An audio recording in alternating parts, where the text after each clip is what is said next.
you take people down paths in your brain that you feel are familiar and then screw it up, right? And so our brain, is wired to recognize pattern and to enjoy pattern and create pattern. And so what we're just doing is disrupting those patterns, and people have to find new patterns, and that's actually creating new ways of thinking and forces them into ways that may create new ideas. And that's really all we're doing. It's very simple brain chemistry.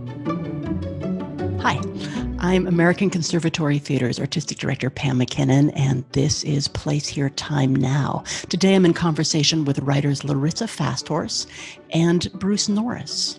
This will be fun. Larissa FastHorse is an award-winning writer and choreographer from the Sechangu Lakota Nation. She is the co-founder of Indigenous Direction. Her satirical comedy, The Thanksgiving Play, which started at Playwrights Horizons and the Geffen Playhouse, was one of the top 10 most produced plays in America last season. Larissa's awards include the Penn Laura Pels Theater Award for an American Playwright, the NEA Distinguished New Play Development Grant, the AATE Distinguished Play Award, the Sundance Ford Foundation Fellowship, Arend Harris Fellowship, and the UCLA Native American Program Woman of the Year. She lives in Santa Monica with her husband, the sculptor Ed Hogan. And my dear friend Bruce Norris is the author of Clybourne Park, which premiered in 2010. At Playwrights Horizons in New York and received the Pulitzer Prize for Drama, as well as the Olivier, Evening Standard, and Tony Awards. In 2018, 2019, his play Downstate was seen at both Steppenwolf Theater in Chicago and the National Theater in London. In 2017, he adapted Brecht's Arturo Ui for the Donmar Warehouse in London, and in 2018, The Low Road, which premiered at the Royal Court Theatre and has been seen at the Public Theatre in New York. Other plays include The Qualms, Domesticated, A Parallelogram, The Unmentionables, The Pain and the Itch, and Purple Heart, most of which premiered at Steppenwolf Theatre Chicago, where he is an ensemble member. He lives in New York. Oh my goodness, Bruce, I directed a lot of those plays. Inspired by lots of things, but I just want us to have a conversation. And Bruce, you and I go way back. Way back. Way back, like crazy. It's crazy. We used to have darker hair. And, we did, and more of it. And more, in my case. I'm so confused. I'm so embarrassed. I'm glad this will just be audio. And Larissa, you and I really don't know each other. I mean, I think we've been in the room maybe once, and you were so, I have a memory, and it could have been a conference, and I think we saw each other and you were just very warm, and I have like a memory of warmth. Well, that's good. Yeah, I think it was at one of the TCG things, I'm pretty sure. But Bruce and Larissa, how do you know each other? We know each other because we both started working on and continue to be working on I think it's like a decade later. Yes, at least. A project for Federal Hall, a national monument in New York on Wall Street, which involves about 6 playwrights. Is that correct? There's 6 of us, 5 or 6? Yeah, 6 with music, yeah. And we've been trying to put together a 45-minute project between 6 people. So I can't do the math. Divide that up. We're each responsible for something like 7 minutes, and we're still not finished. It's been years. It's going on forever. And many workshops. Hopefully it will be something good when it's done, but we still are at it.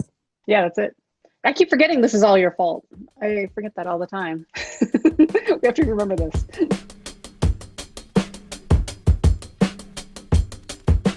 A conversation yesterday actually with Paula Vogel, and we're in this moment of theatrical shutdown in one sense, although I feel busier than ever, and there's so much theater now, being created for virtual Zoom rooms, and that is theater, and it's really interesting. But Paula said, because there were a number of people in this conversation who are theater goers, and at this particular moment, they're reading plays for the first time since high school. And Paula said that there's something that she finds, and not just as a playwright, but as an avid reader of plays, that you get this moment of reading a play where you commune with a voice. It really is a singular voice. And she feels that she doesn't get that when she's watching a play. It's a louder medium out of, a constellation of people that have been mucking about. But the reading of a play can actually be more focused. But plus, I think that the illusion that we're attempting to create is the illusion not of a singular voice. We're trying to create this fantasy that there's a life happening on stage in front of you, and it's not being directed by this one brain. It's being directed. It's happening organically. That's the illusion. So when you read the play, you can see the hand more clearly. But when you're watching it, you don't want to watch the hand. Which just happens, the weird thing that I have to say, it took me a while to get used to as a playwright. It just made me think of that how people feel like they know you so well. I don't know if that happens to you, Bruce, all the time. Like, especially like dramaturgs and directors, they'll be like, "Oh my gosh, listen," they'll be talking to me. I'm like, have I ever met this person? Like they think they know you because they've read so many of my plays. And that took me a long time. It used to freak me out in the beginning. I was like, I don't know who you are. Because being I was a classical ballet dancer, and we're, just so, and I was a balancing dancer. So we're so separate from personal identity and everything. And it really freaked me out. But people do, when they read a lot of your work, feel like they know you personally. And I have people come up to me all the time, and I'm like, I have never met this person. And it's an odd phenomenon that happens. They feel like they know you. I have people assume before meeting me that they're going to dislike me. This happens to me frequently. I was at a dinner about a year and a half ago with Susan Laurie Parks, and we, for some reason, never met. And she was shocked that we got along, because I guess she had seen plays I'd written and thought she would despise me. Oh. Yeah, I didn't have that feeling. That's all right. FYI, I didn't have any reason to despise you before we met. I'd much rather have people be pleasantly surprised when they meet me instead of the other way around. Sure. I'd much rather they didn't anticipate that I was going to be a good person and then found out I was really just an asshole. Right. Be shockingly disappointed at the dinner Yeah. party. Yeah. You go to the restroom and your chair has been taken away. That would be bad. Yeah. I mean, is it also that people still sometimes assume that there's sort of like, yes, the play has the voice of the author, but that people mistakenly assume that within that is a character who represents the playwright, or, that the protagonist is you, or the... That happens to me a lot. I don't know about you, but yeah, for sure. People always are like, oh, I was trying to figure out which one was you. I'm like, none. I mean, all but none, right? All but none, yeah. Mm-hmm. Yeah. I mean, I think that's the strongest thing about Thanksgiving play, if I may, that it hides its hand very well. That it's quite, you can't tell that it is a piece of agitprop theater, really, because it seems as though, first of all, it's funny. And second, because we don't know where the author's voice lies. I mean, I used to be, one of my heroes is Wally Shawn. And what I always enjoyed about his plays so much is that the political agenda of it was mysterious and ungraspable somehow, because he was hiding his own hand so well. Interesting. I'm not going to say anything. Bruce said something nice. I'm going to be quiet. Are there any silver linings in this moment, or is this just so bleak right now? Well, partly the difficulty of it is, I think that we do live theater. So we're not used to doing things on camera as much. And so when we have these limited, like we get to glimpse each other in a box in the middle of a heated conversation, or let's just say an argument, and then we don't get to see what follows that moment of heated argument. We don't get to see the person relax or say, well, we're walking out of the building now, let's go have a drink. There's no continuity to it. Everything exists out of context. And so things feel both less important and too important at the same time. Mm-hmm. And in isolation, I just go kind of a little nutty because, as Pam, I live to argue about things, and there's no one to argue with. So I'm just stuck with my own diseased brain. I mean, I also feel that's where you test out quote material, right? That it is sort of like, I mean, I feel like there have been conversations you and I have had, arguments or not. I tend to avoid the argue side of stuff, but it can feel like at times an argument. But 4 years later, I'm sort of handed a play, and it's sort of like, oh, this was what you were touching. Yes, but I think you're being disingenuous by claiming that you avoid argument. You're just a very cunning arguer. Yeah, I'm more like a 3-pointer. Yeah. Yes, you wait on the perimeter. You wait on the Yeah. perimeter until you have clearance, and then you Yeah. sink a 3-point Yeah. shot. I let the squabble happen, Yeah. and I fall back, and then I score. Is that arguing? I don't know. It's cheating. It sounds like winning. It's cheating. It's thank you, Larissa. Thank you, Bruce. But that's good to know about Bruce, because I suddenly was like, I'm thinking back to the last time you and I hung out and had tea, and I'm like, you came with questions. And I'm like, huh, interesting. I didn't realize that's what you were doing. We're going to have small talk? Are we going to like just have small? You want to get right to some interesting topics. But it was like literally you had like a list. It was, yeah, sure. Like, now I'm rethinking it. I'm like, oh, I got to be careful. Well, but not everything winds up in print, or maybe it will. I mean, maybe this is, you're in it for the long game, and you have 30 plays in your head, and eventually they'll all drop. But it does feel like that's part of your process, right? There's something social. There's an idea, a question, something like historical or sociological or big picture that gradually turns into. Are you asking character-driven. Both of us or me? I think just you right now.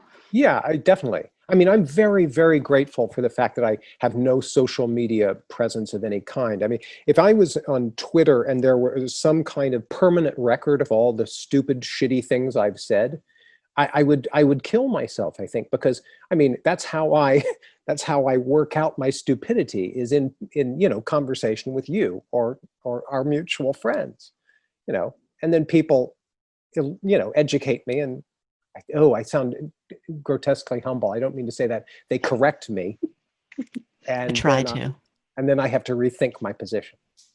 Yeah. And Larissa, where does a play come from for you? Oh, wow. I'm a very organic writer. I don't outline. I don't know how my plays end. I don't know what they're about. I don't, when I start writing them.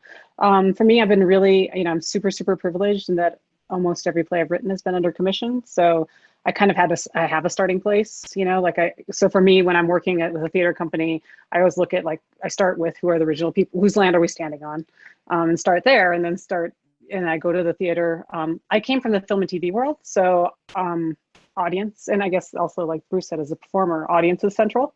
So I go to the theater that's commissioning me. I sit in their audience. I stand in the bathroom line. I listen to what they're talking about and just figure out who they are and where what land we're standing on. And I start from there. And then I just do tons of research. I'm a real nut for research. I could just research the rest of my life. I don't need to write anything. That'd be great. And I research things around where I am until something becomes interesting. And then I do a ton of research on that, and I have to set a date when I'm done with the research. Otherwise, I'll just do it forever. And then I just keep throwing stuff up there and throwing questions up there in my head until, similarly to what you just said, suddenly characters appear and they start talking and a world appears. And once I feel like they're talking to each other, I just start typing until they're done, and then rewrite it 5,000 times. But yeah. How specific are you about, how do I say this, about like the kind of scoring of what's said? Because I get very, very hung up on, no, the music of this has to go this way, and then it has to turn left here, and then it has to go. And so the idea that I would come up with it would just be like, improvisational jazz to me is not pleasing, because I'm a sort of melody person. I want it to go, so do you just let it flow? Yeah, I mean, I would say I write at the speed of life, right? So I write my dialogue, my strength is dialogue, and it's writing, and it's at a life kind of speed, a very fast speed. I'm a very fast talking person. I'm talking really slowly right now. And so this is, me trying to slow down. So I write at the speed that I speak, and the speed I think, and the speed I like to hear things spoken on stage. But yeah, so I guess for me, what that part that you're talking about, Bruce, comes in the room, right? That's where I'm really particular. Do not put an or a well or a so in front of a line. The rhythm has to be exact, especially with comedy, right? That the rhythm has to be so exactly perfect and beat by beat. And so that's where that comes in for me. I don't really worry about it on the page. I worry about it in the room, and can this forward line be 3 words? Because that would make a better beat, a better rhythm to it. Mm-hmm. So that's where I work it out in the room, which I think maybe comes from being a dancer, right? Because you do all that in the room. You get together with a bunch of people and you figure it all out, and you figure out the speed and the pace and the rhythm. But you and I, I'm sure, do pretty much everything opposite Yeah, I think that's right. You're like the, I mean, pretty sure. Bizarro world me. Yeah, totally. Right. I was thinking you're the bizarro world me, but well, yes. That's of course what you would think.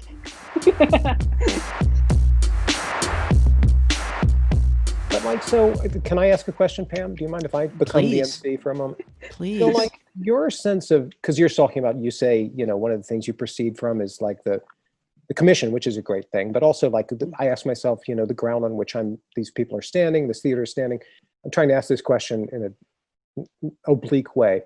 It seems to me that you are an exhibitionist, you're a performer by nature, you want to be visible or have your plays visible, and your activism seems like it's the chicken and egg question. Like, do you feel like your playwriting impulse comes before your activist impulse, or vice versa, or simultaneously, or how do you reconcile them? No, I got into theater. I got into everything after ballet, which is like the least activist, most self-centered career on the planet, right? After that, I made a conscious decision. I was actually speaking at the UN in Geneva, and I had a moment where I was talking about. Did you just say Geneva? Yes. Geneva? Yes. Okay. So I was at the UN there at the High Commission of Human Rights, and I was speaking about at the Indigenous Peoples Conference, and the Indigenous Peoples Congress, and I was speaking about the positive means of globalization of using film and television, which is what I was in then, with Indigenous peoples and giving them control of their narratives, blah, blah, blah. And I had this like that moment where I started crying while I'm talking. It was hugely embarrassing, and said, you know, I realized in that moment that I had to take responsibility for how Indigenous peoples are being represented. And the best way to do that was to be the writer. And that I was doing everything from too far away as a performer or a producer or whatever I need. The writer is the one that it had to start with. And so I got into writing because I wanted to create social justice change in the world. So everything stems from that. That's the only reason I'm here. There's 100 other ways I realized I could do this that would be probably more effective and smarter, but that's the one I ended up with. So that comes first. And then it doesn't have to be playwriting. It doesn't, like right now, you know, theater closed down, so I'm doing film and TV again. If film and TV closed down, I'd do something else. You know, it doesn't have to be this. Like I said, I wasn't a theater person at all.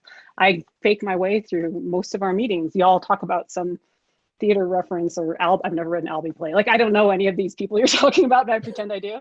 But I wasn't a theater person. I have no theater education.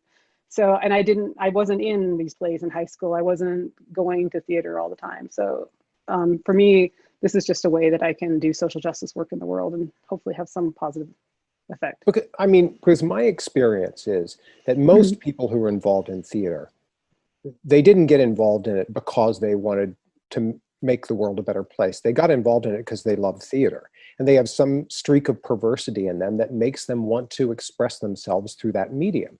Now, after the fact, they might realize, well, I've got this incredibly privileged platform through which I can speak and I can have an impact on people. So you might then say, I want to do something that is somehow ennobling to the world through this medium. But generally, I feel like it's cart before the horse. It's like not why people go into theater. And it's a very difficult conversation to have with people because we're on the left. Everyone here is talking as a lefty. I mean, we always feel it's incumbent upon us to justify everything we do through some social lens. But it's really kind of hard, in my opinion, to justify doing theater that way, because you couldn't come up with a more frivolous and superficial thing to do with your time. But you do it because you're committed to the medium, I think. That's how I've always seen it. But then, of course, but see, I was also I was commissioned in the theater, right? Like I had no intention of writing theater. I was writing film and TV and doing just fine. And then I commissioned into my first theater play, and theater was willing to do things with representation that film and TV were not 10 years ago or 13 years ago when I got into theater.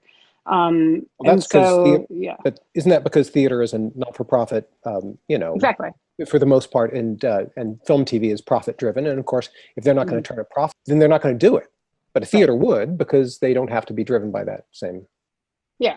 And honestly, right, because we both came from performing. So I'm actually struggling, openly struggling with this now, is if I am staying, I'm still doing theater right now, but if I were to stay in film and television, becoming anonymous is really hard for me, right? Because I'm a performer at heart. So, Mhm. you know, people kind of know who I am in theater. I'm Larissa FastHorse playwright, which is a character I created intentionally from the beginning of my career. I very much, once I started theater, I created this character of Larissa FastHorse playwright that speaks at all these things and makes these appearances and talks in the press in the way I do. That's, And who are yeah. you right now? Are you Larissa I'm pretty FastHorse much playwright?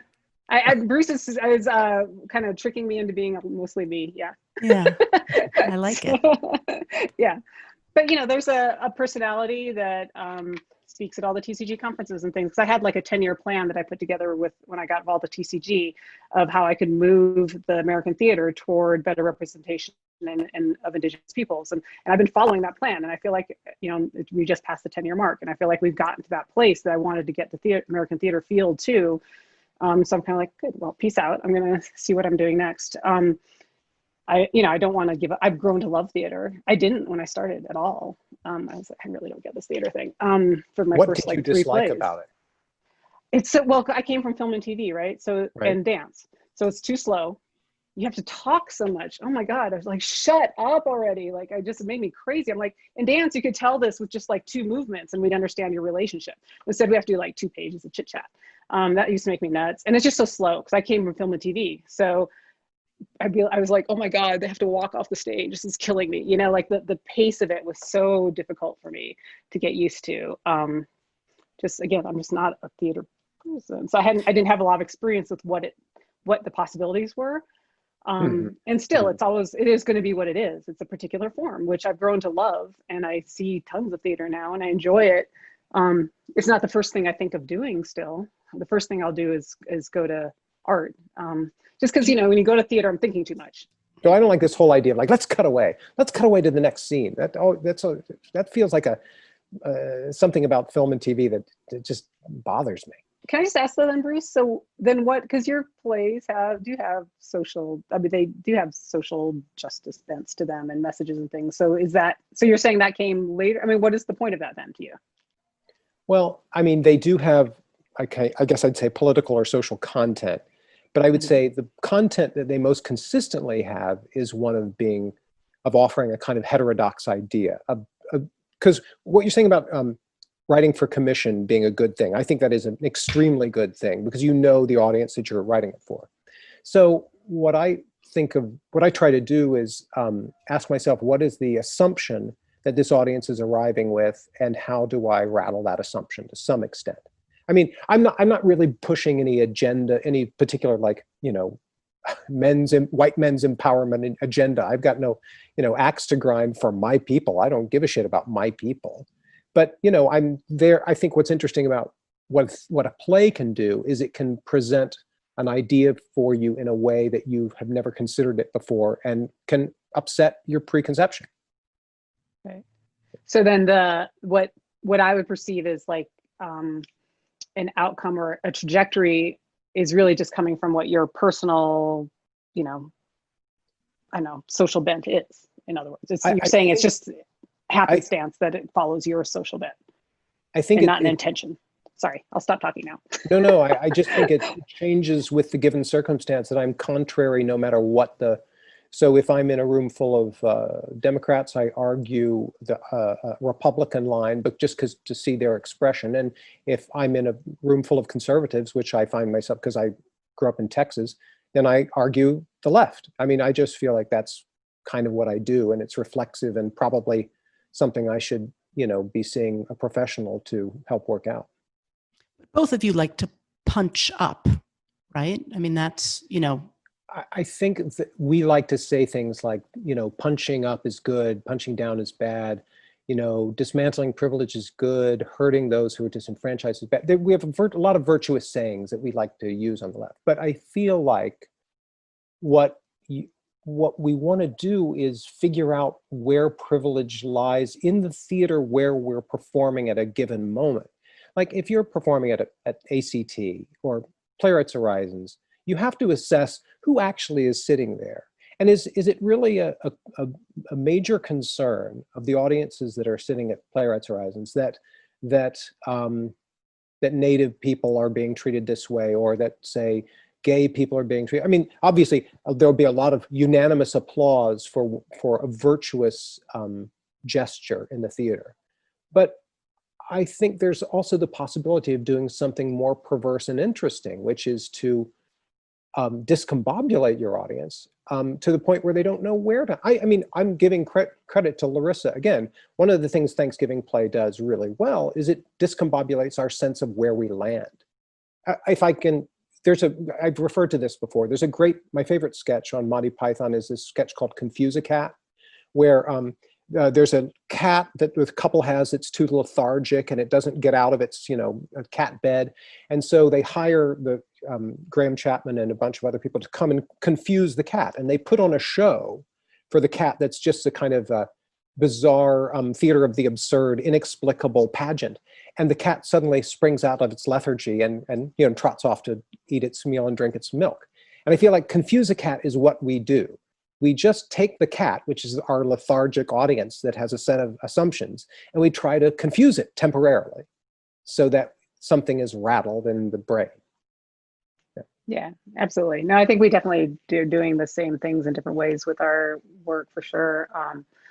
Yeah, because we talked about that analogy before with that story. And I think too, I mean, because, right, so biologically, because I'm a little bit of a neuroscience nerd, right? It's about, how we process things in the brain. So really all we're doing, what Bruce and I are both doing, and not that I know all of Bruce's plays, but the ones I know, what we're both doing is taking things that you think you take people down paths in your brain that you feel are familiar and then screw it up, right? And so our brain, is wired to recognize pattern and to enjoy pattern and create pattern. And so what we're just doing is disrupting those patterns. If you disrupt those patterns, then people have to find new patterns. And that's actually creating new ways of thinking and forces them into ways that may create new ideas. And that's really all we're doing. It's very simple brain chemistry.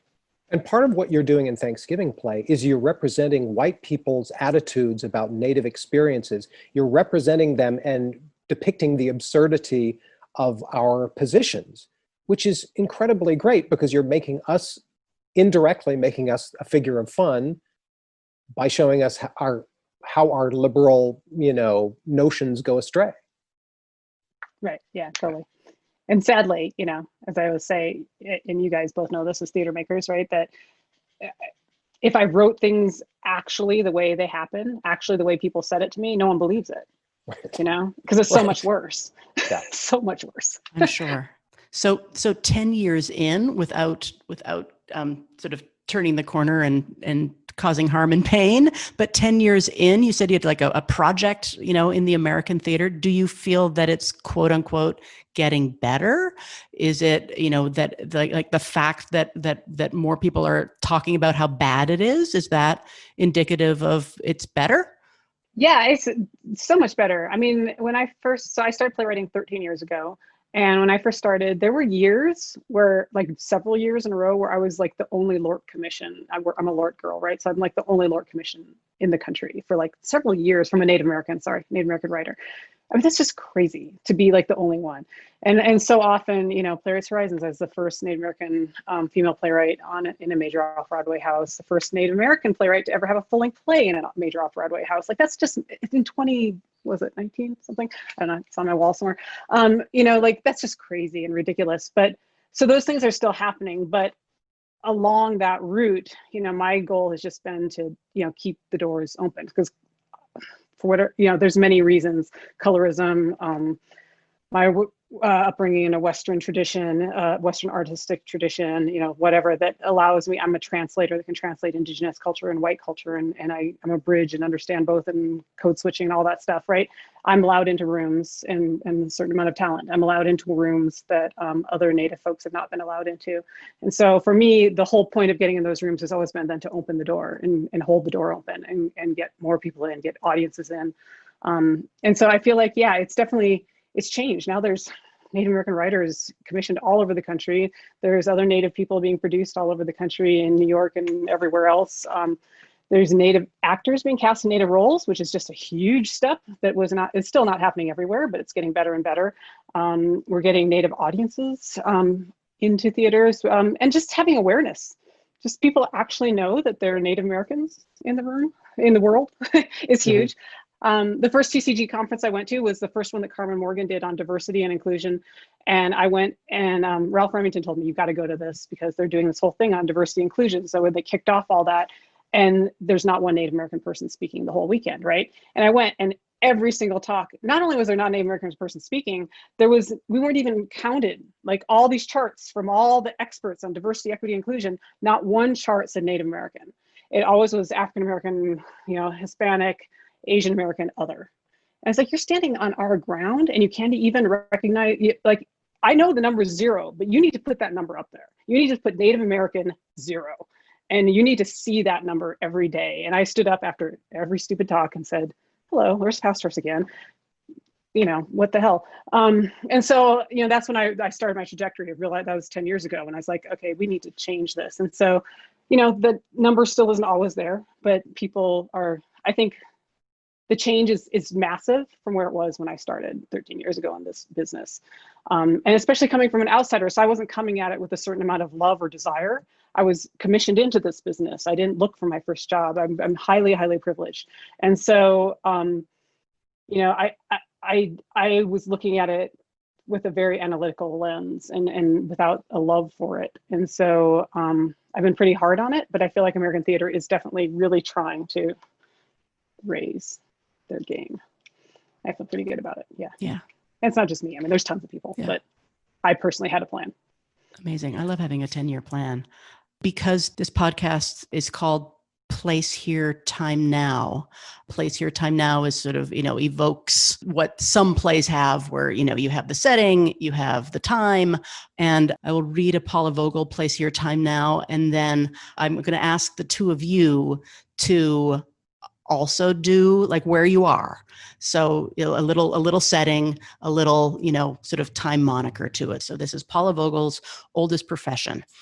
A sunny day in October, 1 week before the election of Ronald Reagan in 1980, a long bench on 72nd Street and Broadway, New York City. Vera, Lillian, Ursula, and May sit in the sun. They are finishing a sumptuous lunch. May reads the paper. Lillian finishes coffee out of a paper bag from Jimmy the Greek. So that's her Place Here, Time Now. How about Bruce? I'm sitting in a house in Phillipston, Massachusetts. Very, very pretty house owned by some friends of mine and my girlfriend's. It's on a lake.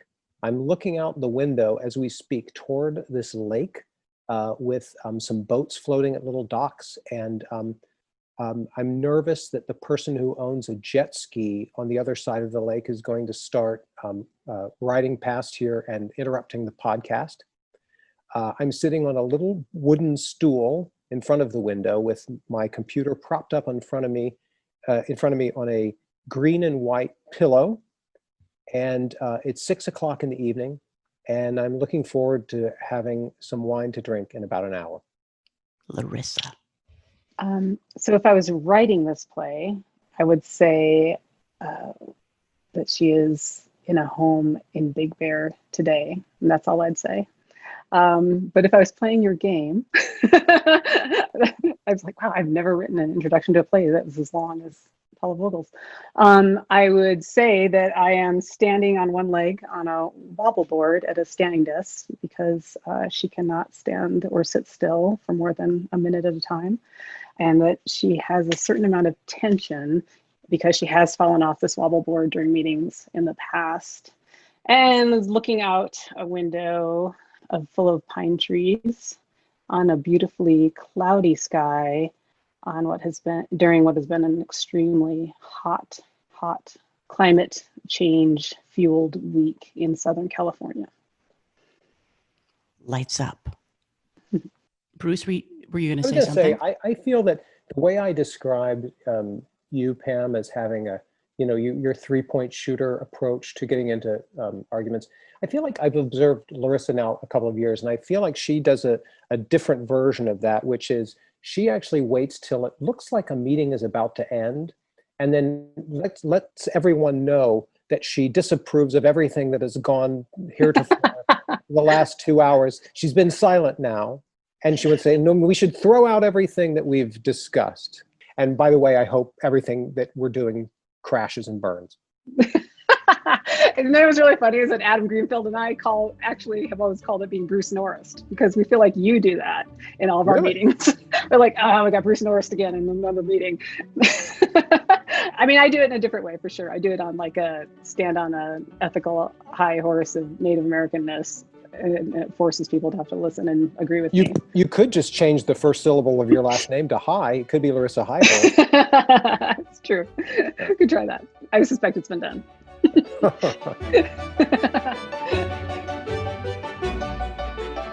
Thanks so much for listening. That was my conversation with Larissa FastHorse and Bruce Norris. This is Place Here, Time Now. You can catch us on iTunes, Google Play, Spotify, Stitcher, or wherever you get your podcasts.